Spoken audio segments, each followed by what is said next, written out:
Hi guys, welcome back to my next video. നമ്മൾ ഇന്നിവിടെ നോക്കാൻ പോകുന്നത് ഫൈറ്റ് ക്ലബ് എന്ന് പറയുന്ന സിനിമയെ കുറിച്ചിട്ടാണ്. സോ വീഡിയോ ചെയ്യാനായിട്ട് അല്പം വൈകിട്ടുണ്ട്. കാരണം എന്താണെന്ന് വെച്ചാൽ ഈ ഒരു 8-10 ദിവസത്തോളം എക്സാമും കാര്യങ്ങളൊക്കെ നടക്കുകയായിരുന്നു. സോ അതിൻ്റെ തിരക്കിലൊക്കെ പെട്ടുപോയത് കൊണ്ട് ഇടയിലിറങ്ങിയിട്ടുള്ള കുറച്ച് സിനിമകൾ ആദ്യം കാണാൻ പറ്റിയിട്ട് ഞാനിപ്പോൾ കണ്ടുകൊണ്ടിരിക്കുകയാണ്. മലയാളം സിനിമകളൊക്കെ. മലയാളം സിനിമയുടെ കാര്യമൊന്നും ഞാൻ എടുത്ത് പറയേണ്ട ആവശ്യമില്ല. ഒക്കെ വലിയ ഗുണമൊന്നുമില്ലാത്ത സംഭവങ്ങളൊക്കെ ആയിരിക്കും. പക്ഷെ എന്നാലും അതിനെക്കുറിച്ച് പിന്നെ പറയാം. ഇപ്പം നമ്മൾ സംസാരിക്കുന്നത് തമിഴിലെ തന്നെ ഏറ്റവും അധികം കാത്തിരുന്നിട്ടുള്ള ഒരു സിനിമയാണ് ഫൈറ്റ് ക്ലബ് എന്ന് പറയുന്നത്. അബ്ബാസ് അൻസാരിയാണ് ഇത് ഡയറക്റ്റ് ചെയ്തിരിക്കുന്നത്. ഏറ്റവും പ്രധാനമായിട്ട് ഇത് കാത്തിരിക്കാനുള്ള കാരണം എന്ന് പറയുന്നത് നമ്മുടെ ലോകേഷ് കനകരാജ് ആണ് ഇത് പ്രസന്റ് ചെയ്തിരിക്കുന്നത്. അദ്ദേഹത്തിന്റെ അസിസ്റ്റന്റ് ഡയറക്ടേഴ്സിന്റെ ഒക്കെ കുറച്ച് പടങ്ങളൊക്കെ അദ്ദേഹം തന്നെയാണ് ആദ്യം തന്നെ പ്രൊഡ്യൂസ് ചെയ്യുന്നത് എന്നൊക്കെ പറഞ്ഞ് അദ്ദേഹം പ്രൊഡ്യൂസ് ചെയ്യുമ്പോൾ അതിൻ്റെതായിട്ടുള്ള ഒരു ക്വാളിറ്റി ഉണ്ടാവും എന്നുള്ളൊരു വിശ്വാസത്തിന്റെ പുറത്താണ് ഈ ഒരു സിനിമയ്ക്ക് ഇത്രയധികം ഹൈപ്പ് കയറിയിട്ടുള്ളത്. പിന്നെ നായകൻ വിജയ്, ഇദ്ദേഹത്തിന്റെ ഇതിന് മുന്നത്തെ സിനിമയായിട്ടുള്ള ഉറിയടി എന്ന് പറയുന്ന സിനിമ അതിഗംഭീരമായിട്ടുള്ള ഒരു എക്സ്പീരിയൻസ് ആണ് എന്നെ സംബന്ധിച്ച് കിട്ടിയിട്ടുള്ളത്. എന്നെ സംബന്ധിച്ചെന്നല്ല, ഒട്ടുമിക്ക ആൾക്കാർക്കും അങ്ങനെ തന്നെ ആയിരിക്കും. പക്ഷെ അത് എല്ലാവരുടെയും ഇഷ്ടത്തിനനുസരിച്ചുള്ള ഒരു സിനിമയായിട്ട് എനിക്ക് തോന്നിയിട്ടില്ല. പക്ഷെ എന്തായാലും നിങ്ങൾ മസ്റ്റായിട്ട് കണ്ടിരിക്കേണ്ട ഒരു സിനിമകളിൽ ഒന്നാണ് ഉറിയടി എന്നുള്ളത്.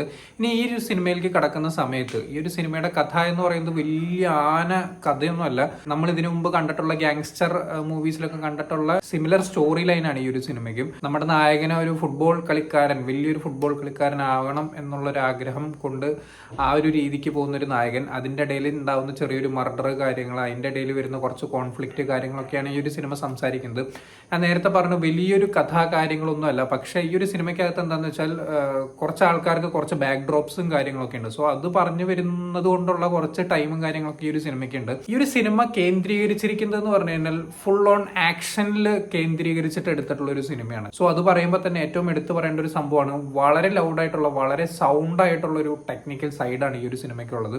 കാരണം ഇതിന്റെ ആക്ഷൻ സീക്വൻസുകൾ കൊറിയോഗ്രാഫി ചെയ്തിരിക്കുന്ന വിധം അത്രയും റോ ആയിട്ട്, അത്രയും ബ്ലഡ് ബാത്ത് ആയിട്ടാണ് ചെയ്തു വെച്ചിട്ടുള്ളത്. അതുകൊണ്ട് തന്നെ ഈ ഒരു സിനിമയ്ക്ക് A സർട്ടിഫിക്കറ്റും കിട്ടിയിട്ടുണ്ട്. പിന്നെ ഇത് സ്ക്രീനിലേക്ക് കൊണ്ടുവരുന്ന സമയത്ത് ഈ ഒരു ആക്ഷൻ നമുക്ക് ഫീൽ ചെയ്യേണ്ടത് ബാക്ക്ഗ്രൗണ്ട് സ്കോറിന്റെയും എഡിറ്റിങ്ങിന്റെയും ഒരു ഒരു കോൺട്രിബ്യൂഷൻ ഉണ്ട്. ആ ഒരു കോൺട്രിബ്യൂഷൻ അതിഗംഭീരമായിട്ട് ഈ ഒരു രണ്ട് ടീമൊന്നും ഇവർ ചെയ്തു വെച്ചിട്ടുണ്ട്. മ്യൂസിക് ചെയ്തിരിക്കുന്നത് ഗോവിന്ദ് വസന്തിയാണ്. ഞാൻ പ്രത്യേകിച്ച് എടുത്ത് പറയേണ്ട ആവശ്യമൊന്നുമില്ല. ഇന്നത്തെ കാലഘട്ടത്തിലെ ഒരു റേഞ്ച് ഉള്ള ഒരു സംഗീത സംവിധായകൻ തന്നെയാണ് ഗോവിന്ദ് വസന്ത എന്ന് പറയുന്നത്. അതുപോലെ തന്നെ എഡിറ്റ് ചെയ്തിരിക്കുന്നത് പ്രഭാകർ പുരുഷോത്തമൻ, അങ്ങനെയാണെന്നാണ് എൻ്റെ ഓർമ്മ പേര്.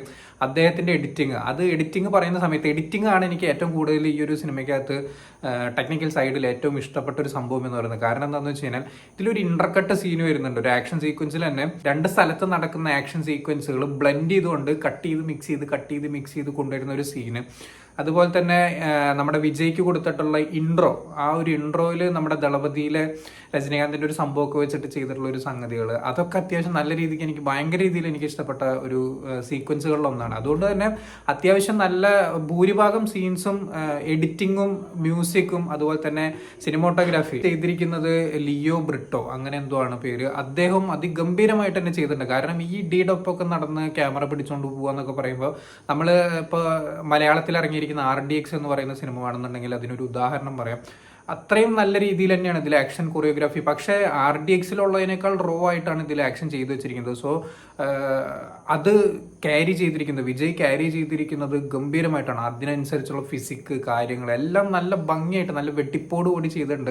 ഇനി അദ്ദേഹത്തിന്റെ ആക്ടിംഗ് മികവിനെ കുറിച്ച് പറയുകയാണെന്നുണ്ടെങ്കിൽ ഉറിയടി കണ്ടിട്ടുള്ളവർക്ക് അറിയാം അദ്ദേഹത്തിന്റെ ആ ഒരു റേഞ്ച് എന്താണെന്നുള്ളത്. അത് അദ്ദേഹം കീപ്പ് ചെയ്ത് തന്നെ പോയിട്ടുണ്ട്. അതുപോലെ തന്നെ മെജോറിറ്റി ഇതിൽ വെയിറ്റ് ആയിട്ടുള്ള കുറച്ച് ക്യാരക്ടേഴ്സ് ഉണ്ട്. 2-3 വെയിറ്റ് എന്ന് പറഞ്ഞാൽ ശരീരം കൊണ്ടുള്ള വെയിറ്റ് അല്ല, ആ ഒരു ഡെപ്ത് ഉള്ള ക്യാരക്ടേഴ്സ് ഒക്കെ അതിഗംഭീരമായിട്ട് തന്നെ ചെയ്തു വെച്ചിട്ടുണ്ട്. എല്ലാ ക്യാരക്ടേഴ്സും മോശം എന്ന് പറയത്തക്ക രീതിയിൽ എവിടെയും ചെയ്തതായിട്ട് എൻ്റെ ഒരു ഓർമ്മയിൽ വരുന്നില്ല. എല്ലാവരും കൊടുത്ത റോളുകൾ അതിഗംഭീരമായിട്ട് തന്നെ ചെയ്തിട്ടുണ്ട്. പക്ഷെ അതിന് മുകളിൽ നിൽക്കുന്ന 2-3 ക്യാരക്ടർ ഈ ഒരു സിനിമയ്ക്കകത്തുണ്ട്. അത് നിങ്ങൾക്ക് കാണുന്ന സമയത്ത് മനസ്സിലാവും. ഈ ഒരു സംവിധായകൻ ആദ്യത്തെ ഒരു സിനിമ എന്നുള്ളത് തന്നെ തോന്നില്ല. നിങ്ങൾ വലിയൊരു കഥാതന്തു ഉള്ള ഒരു സിനിമ പ്രതീക്ഷിച്ച് പോയി കഴിഞ്ഞാൽ നിങ്ങൾക്ക് നിരാശയായിരിക്കും ഫലം. പക്ഷെ നല്ലൊരു സൗണ്ട് ക്വാളിറ്റി ഉള്ള ഒരു തിയേറ്ററിനകത്ത് നിങ്ങൾക്ക് ടെക്നിക്കൽ സൈഡൊക്കെ ആസ്വദിച്ച് ഗംഭീരമായിട്ടിരുന്ന് കൂട്ടുകാരുടെ ഒപ്പം, എസ്പെഷ്യലി കൂട്ടുകാരുടെ ഒപ്പം ഇരുന്ന് കാണാൻ പറ്റിയിട്ടുള്ള ഒരു അത്യാവശ്യം നല്ലൊരു വൺ ടൈം വാച്ചബിൾ ആയിട്ടുള്ള ഒരു സിനിമയായിട്ടാണ് ഫൈറ്റ് ക്ലബ്ബ് എനിക്ക് തോന്നിയിട്ടുള്ളത്.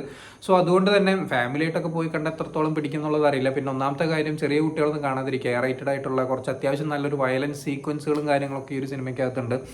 സോ ഇത് മനസ്സിൽ വെച്ചുകൊണ്ട് സിനിമ കാണാൻ പോവുക. അപ്പോൾ വീഡിയോ ഇഷ്ടപ്പെട്ട ലൈക്ക്, ഷെയർ, കമന്റ് ചെയ്യുക, ചാനൽ സബ്സ്ക്രൈബ് ചെയ്യുന്നതിന് മറക്കാതിരിക്കാം. See you in the next video guys.